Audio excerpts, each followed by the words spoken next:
Hello everyone. Today our chapter is First World War and Nationalist Response. So first world war कब से कब तक हुआ? 1914 से लेके 1917 या 1918 तक, ठीक है। अब क्वेश्चन ये था कि नेशनलिस्ट रिस्पॉन्स क्या था, हमारे देश के जो नेशनलिस्ट थे वो कौन कौन थे और उनका क्या रिएक्शन था टुवर्ड्स फर्स्ट वर्ल्ड वॉर। सबसे पहले तो देखिए वर्ल्ड वॉर फर्स्ट ब्रिटेन और जर्मनी के बीच में हुआ। यहाँ ब्रिटेन के जो एलीज थे वो थे France, Russia, USA, Italy and Japan, और जर्मनी के थे Austria, Hungary and Turkey. So nationalist जो थे उनका क्या रिएक्शन था? सबसे पहले जो हमारे मॉडरेट्स थे उन्होंने सोचा कि ये हमारे देश का ही एक मसला है, and we have already discussed about moderates being very good with in a way good with British, और उन्होंने हमेशा से ये कहा है कि ब्रिटिश कभी इंडियंस का बुरा चाहता ही नहीं है। they are just not aware about the accurate situation of the country right now. They don't know where to do what. If they are informed, if they are aware for something कि यहाँ पर ज़रूरत है, they are going to work accordingly, ठीक है। सो moderates ने कहा कि it's a matter of duty. Extremist जो थे वो इस समय तक पैसिव रेजिस्टेंस और बॉयकॉट वगैरह के जो उनके तरीके थे उसे छोड़ चुके थे, और कहीं ना कहीं उन्होंने कहा कि we are going to support the war efforts because they were mistakenly believed that extremists believed that if we support British then वो अपने आप में हमें जो है एक सेल्फ रूल हमें खुद दे देंगे, अगर हम उनकी मदद करेंगे तो obviously they are going to pay us that back, but they were highly mistaken है। और थर्डली हमारे रेवोल्यूशनरीज थे जिन्होंने सोचा कि this is a golden opportunity, और ब्रिटिश इस टाइम पर ग्लोबल फ्रंट पे अगर लड़ेगा तो कहीं ना कहीं वीक है, उनका जो कंट्रोल हम पर एक डायरेक्ट कंट्रोल बना रहता है वो वीक हो गया है। उस समय में फर्स्ट वर्ल्ड वॉर के समय वाइट सोल्जर्स की जो संख्या थी इंडिया में वो सिर्फ 15,000 रह गई थी। So definitely they thought that it would be a great opportunity for the revolutionaries to work actively and take many steps in their way of this revolutionary nationalism। और इनके जो मेन अब्रॉड में जो रेवोल्यूशनरी एक्टिविटीज़ चल रही थी जैसे कि बर्लिन है, सिंगापुर है या गदर है, उनके बारे में हम ऑलरेडी बात कर चुके हैं। लंदन है, और हिंदुस्तान में भी कहाँ कहाँ पर एक्टिविटीज़ चल रही थी, we already discussed about it. अब बात आती है होम रूल मूवमेंट की, ठीक है। तो होम रूल मूवमेंट कौन कौन लोग थे जो एक नेशनल अलायंस चाहते थे, national alliance in the face of home rule movement. इसमें मेन नाम थे Tilak, Annie Besant, G S. Khaparde, sir Subramania Iyer जिसे हमने singing sword of India south India के नाम से भी पढ़ा है, Joseph Baptista and Mohammad Ali Jinnah. इन लोगों ने डिसाइड किया कि हम एक नेशनल फ्रंट पर आके आईएनसी के लेवल पर जाकर हम काम करेंगे, और हम में और आईएनसी में फ़र्क ये रहेगा कि आईएनसी जो अपने काम में अपने रेजोल्यूशंस हैं वो एनुअली बनाती है अपने एनुअल सेशंस में, बट हम थ्रू आउट द ईयर काम करेंगे और एक्टिवली हर दिन सेल्फ रूरल या फिर सेल्फ गवर्नमेंट की डिमांड हम करेंगे। अब एनी बेसेंट कौन थी? एनी बेसेंट 1896 में हिंदुस्तान आई थी। ये एक आयरिश थियोसोफिस्ट थी। 3 वर्ड्स होते हैं, एक है एथिस्ट मतलब कि हम किसी रिलीजन को नहीं मानते हैं, थियोसोफिस्ट जब हम स्पेसिफिकली कट्टर तरीके से सिर्फ एक ही रिलीजन को मानते हैं, और एक होता है सेक्युलरिज्म। सो एनी बेसेंट एक आयरिश थियोसोफिस्ट थी, और ये इन्होंने बेसिकली अब जब हम थियोसोफिस्ट की बात कर रहे हैं और ये फॉरेनर हैं, आयरिश है, तो ऑब्वियसली हिंदू मुस्लिम तो होंगी नहीं, क्रिश्चियन ही होंगी। अब यहाँ पर 2 लोग लीडरशिप संभालने के लिए आए, एक थे तिलक और एक थे एनी बेसेंट। अब एनी बेसेंट के जो फॉलोअर्स थे वो तिलक और उनके फॉलोअर्स को नहीं मान रहे थे, और यही चीज़ तिलक और उनके फॉलोअर्स एनी बेसेंट और उनके लोगों के साथ कर रहे थे। तो फाइनली दोनों लीडर्स ने मैच्योरली आके डिसाइड किया कि हम 2 लीग्स फॉर्मेशन करते हैं, 2 लीग्स फॉर्म करके अपने अपने एरिया ऑफ ज्यूरिसडिक्शन को हम डिवाइड कर देंगे, ठीक है। अब यहाँ पर ये दौर शुरू हुआ एक अग्रेसिव पॉलिटिक्स का, ठीक है। और इसके क्या क्या फैक्टर्स थे, क्या क्या काम ये करना चाहते थे? To pressurise government for self rule और सेल्फ गवर्नमेंट। मॉडरेट्स इस समय तक 1919 के रिफॉर्म्स की वेट करना शुरू कर चुके थे, तो दे वर पॉलिटिकली इनएक्टिव, ठीक है। तो ये उस गैप को फिलअप करना चाहते थे। और जो वॉर टाइम मिजरीज हुई थी लोगों के साथ फर्स्ट वर्ल्ड वॉर के बाद, और फर्स्ट वर्ल्ड वॉर में जो हमारे सिपाहियों का हाल हुआ था, और फर्स्ट वर्ल्ड वॉर ख़त्म हो जाने के बाद ब्रिटिश क्या कर रहे थे, हिंदुस्तानियों से ही अपना जो लॉस था वो सब कुछ हिंदुस्तानियों से वसूल रहे थे। इन्फ्लेशन ले आए थे, प्राइसेस बहुत महंगे हो गए थे, बढ़ चुके थे हर चीज़ के, टैक्सेस बहुत ज़्यादा चार्ज किए जा रहे थे। तो ये सब चीज़ें जो थी वो लोग फेस कर रहे थे। और जो वाइट सुपीरियोरिटी का जो मिथ था, जो आर्यन कल्चर की हम बात करते हैं, किताबों में पढ़ते हैं, ब्रिटिश रेशियली डिस्क्रिमिनेट करते हैं हमेशा से हिंदू इंडियंस को और अपनी बाकी कॉलोनीज़ के लोगों को। They believe that they are better and best and superior in every way because they are racially superior and they are white. तो कहीं ना कहीं जब बाहर के लोगों ने किताबें पढ़ ली थी पॉलिटिक्स की और हिस्ट्री की, तो उन्हें समझ में आ गया था कि आर्यंस अगर यूरोप गए थे इन्हें पैदा करने के लिए, तो वो हिंदुस्तान में भी आए हैं, तो हमें और इनमें कोई ज़्यादा फ़र्क नहीं है। वहीं इस समय में तिलक जो थे उन्होंने भी ये चीज़ डिसाइड कर ली थी कि अब मैं एक्सट्रीमिस्ट नहीं बनूंगा, अब मैं मॉडरेट रहूँगा। मॉडरेट का क्या मतलब है कि मैं पैसिव रेजिस्टेंस या सत्याग्रह जो है अब मैं वो नहीं करने वाला हूँ। अब मैं एक मॉडरेट की तरह आराम से बैठूंगा और मैं एडमिनिस्ट्रेटिव रिफॉर्म्स को सपोर्ट करूंगा और उनकी डिमांड में सहयोग दूंगा और उनका वेट करूंगा बहुत ही सरलता से। ठीक है, अब 1914 का आईएनसी का सेशन आया। हमें यहाँ पे 3 सेशंस इकट्ठे पढ़ने हैं, 1914, 15 एंड 16। 1914 का आईएनसी का सेशन अप्रैल में हुआ। Please keep this in your mind because INC के 1985 से ही सेशंस दिसंबर में हुए हैं। So this session took place in April in Madras and it was presided by Bhupendra Nath Bose. ठीक है, अब एनी बेसेंट के यहाँ पे 2 न्यूज़पेपर्स है, मैंने बीच में लिख दिया है, they are very important. Annie Besant के 2 न्यूज़पेपर्स हैं। ठीक है, एक का नाम है न्यू इंडिया और एक का नाम है Commonweal. Please keep this in your mind for your prelims. अब आईएनसी का 1914 का सेशन आया जिसमें एनी बेसेंट ने ये प्रपोजल रखा। ठीक है, कि हम जो है हमें बेसिकली आईएनसी का सपोर्ट चाहिए। अब आईएनसी का सपोर्ट चाहिए का क्या मतलब है? आईएनसी का सपोर्ट चाहिए तो आईएनसी में इस समय कौन बैठे हैं? मॉडरेट्स बैठे हैं। और होम रूल की जो स्थापना है उसमें फ्रंट फेस कौन है? तिलक है। तो एनी बेसेंट और तिलक इकट्ठे मिलकर आए और उन्होंने कहा कि हमें आईएनसी का कॉन्फिडेंस जीतना है अगर हमें होम रूल मूवमेंट की स्थापना इंडिया में करनी है तो। और आईएनसी का मतलब मॉडरेट्स और एक्सट्रीमिस्ट था। अब एक्सट्रीमिस्ट तो पहले ही 1907 में सूरत स्प्लिट में अलग हो चुके थे, तो हमें सिर्फ मॉडरेट्स नहीं, मॉडरेट और एक्सट्रीमिस्ट दोनों को साथ बराबर फिर से लाना होगा और दोनों की सहमति से हमें होम रूल मूवमेंट को देश में चलाना है। ठीक है, अब यही चीज़ जो थी वो 1915 के कांग्रेस के सेशन में डिसाइड हो गई। अगर आपको ये प्रीलिम्स में क्वेश्चन आएगा कि मॉडरेट और एक्सट्रीमिस्ट साथ किस सेशन में आए, द आंसर विल बी 1916। लेकिन एक्सट्रीमिस्ट को वापस आईएनसी में लेने का जो डिसीजन था वो कांग्रेस का 1915 सेशन में लिया गया बॉम्बे में। और यहाँ पे प्रेसिडेंट कौन थे? सत्येंद्र प्रसन्ना सिन्हा। ठीक है, अभी तक मुझे लगता है कि जितने भी इम्पॉर्टेंट मूवमेंट्स हो रहे हैं, जितने भी इम्पॉर्टेंट आईएनसी के सेशंस हैं, हम सब उन्हीं के बारे में पढ़ रहे हैं, तो शायद एक्स्ट्रा कहीं हमें जाने की ज़रूरत ना पड़े प्रीलिम्स के लिए। ठीक है, तो आईएनसी ने यहाँ पे डिसाइड कर लिया कि अब मैं एक्सट्रीमिस्ट को वापस हम ले लेंगे। ठीक है, लेकिन उन्होंने कहा कि हम होम रूल मूवमेंट बिल्कुल नहीं मानेंगे, हमें ये सब नहीं करना है।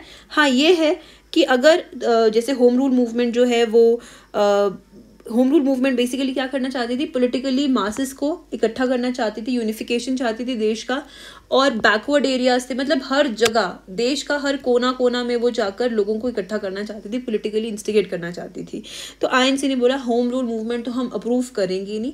हाँ, ये कर सकते हैं कि हम एक एजुकेटिव प्रोपोगेंडा प्लान करके हम अपनी कांग्रेस वर्किंग कमेटीज़ को एक्टिव कर सकते हैं जो रीजनल लेवल पर, लोकल लेवल पर लोगों को एजुकेट कर देगी। ठीक है, एनी बेसेंट ने बोला ठीक है, पर अगर तुमने ये नहीं किया, और ये बात कब की है? अर्ली 1915 की।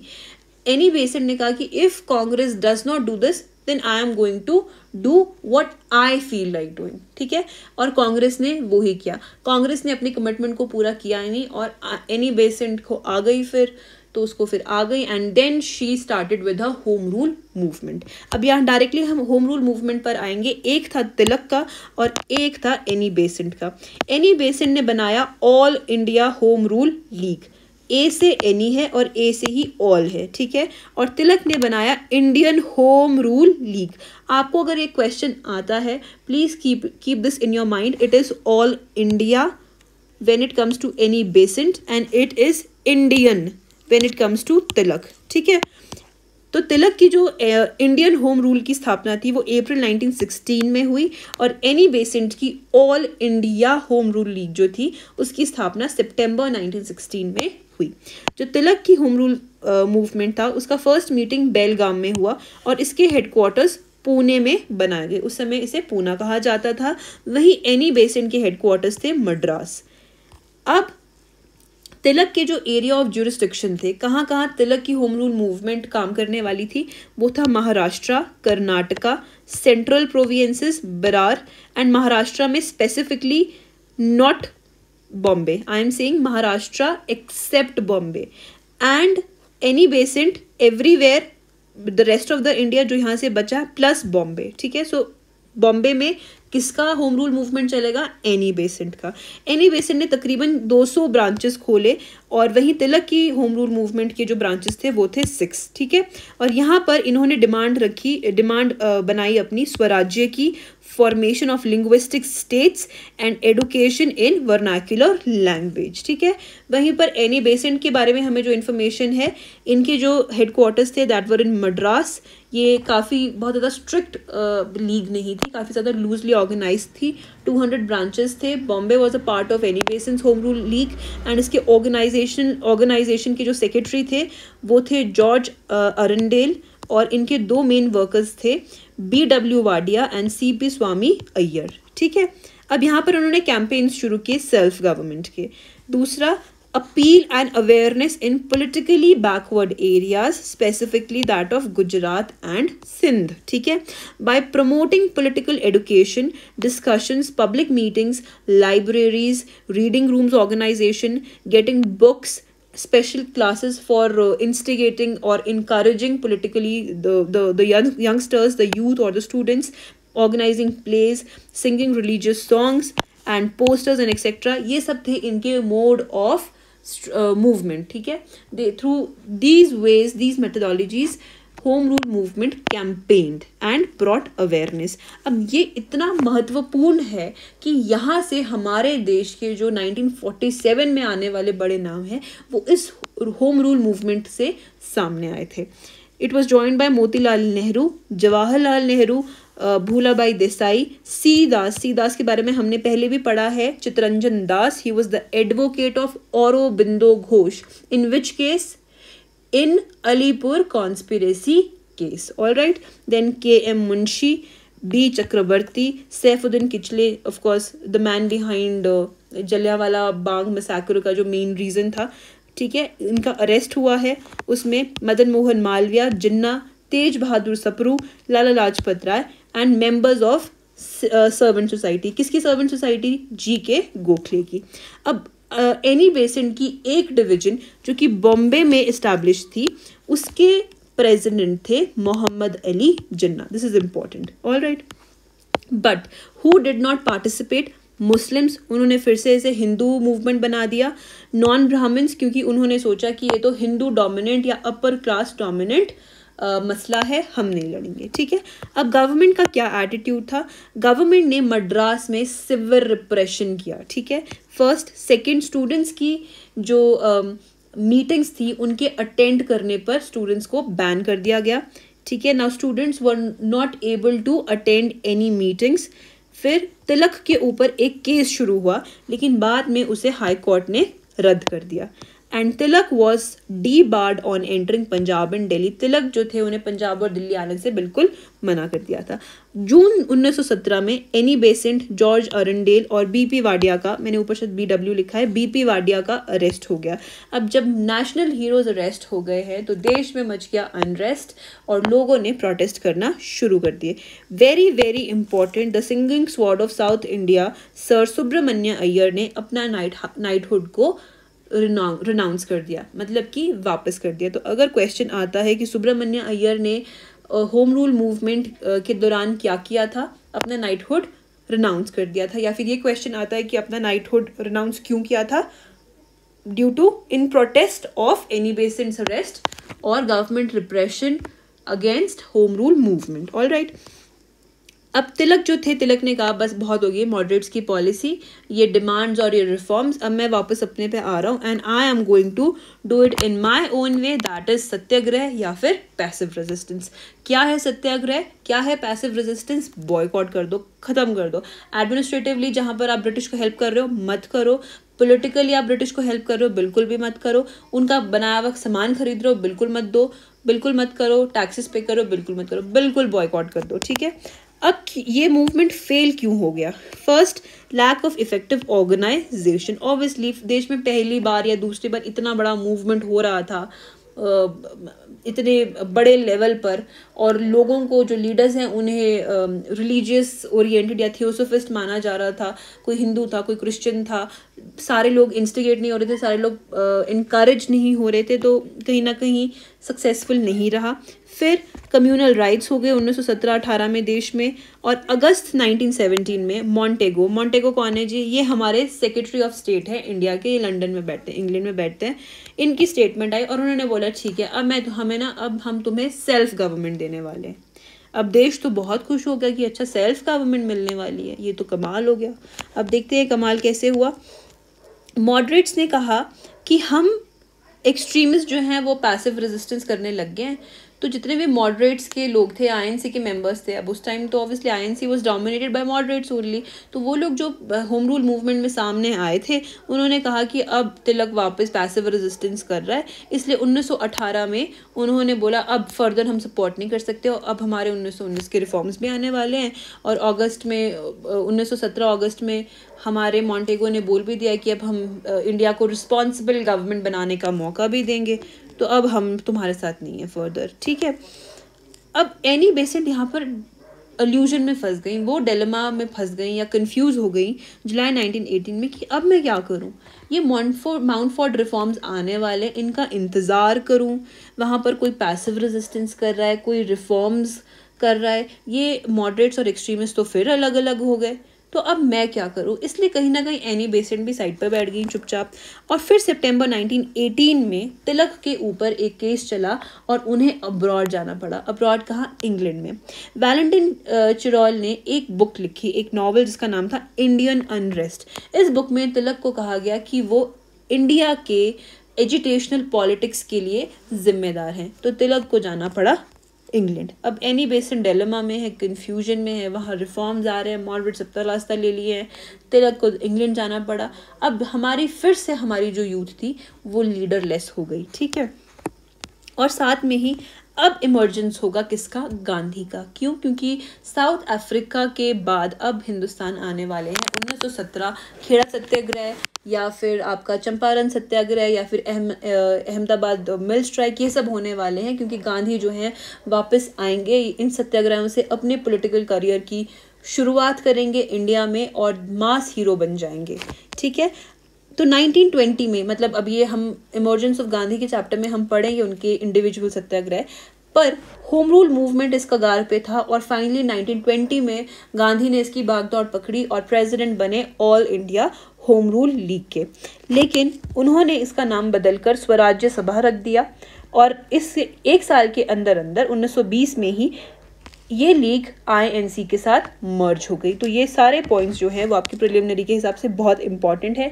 Gandhi ji all India home rule movement के लीग के प्रेसिडेंट कब बने? 1920 में। उन्होंने नाम बदल के क्या रखा? स्वराज्य सभा। और फिर फर्दर लीग का क्या हुआ?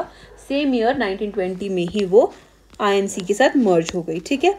अब पॉजिटिव्स क्या हुए होम रूल मूवमेंट की वजह से? बहुत ज़्यादा बड़े बड़े इंपॉर्टेंट पॉइंट्स हैं। क्या कि ये सूरत स्प्लिट के बाद मॉडरेट्स कहीं ना कहीं अचंभित थे, एक्सट्रीमिस्ट का कोई पता नहीं था, कोई लीडर नहीं था और गांधी को आने में अभी 10 से 15 साल बाकी थे। तो होम रूल मूवमेंट ने आकर वापस से देश के लोगों में और लीडर्स में या नेशनलिस्ट में वो अंगारे भड़का दिए थे जो इतने समय से सूरत स्प्लिट के बाद खाली पड़े थे, ठीक है।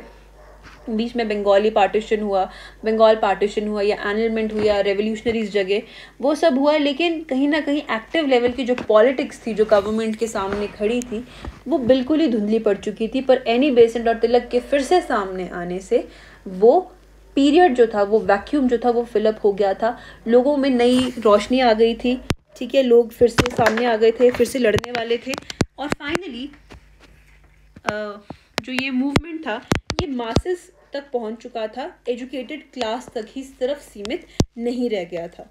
ठीक है, हर गांव, हर विलेज प्रॉपर लाइन से कनेक्ट हो चुका था, और ब्रिटिश जो थे वो कहीं ना कहीं इन्फ्लुएंस हो चुके थे ऑगस्ट ऑफर के लिए, यानी कि सेल्फ रूल के लिए, जो उन्होंने ऑगस्ट ऑफर 1917 में डिक्लेयर किया था। और फाइनली 1916 जो हमारा लखनऊ पैक्ट है उसमें मॉडरेट और एक्सट्रीमिस्ट जो है वो ऑफिशियली सामने साथ जो है वो आने वाले हैं। ठीक है, so this was all about a home rule movement.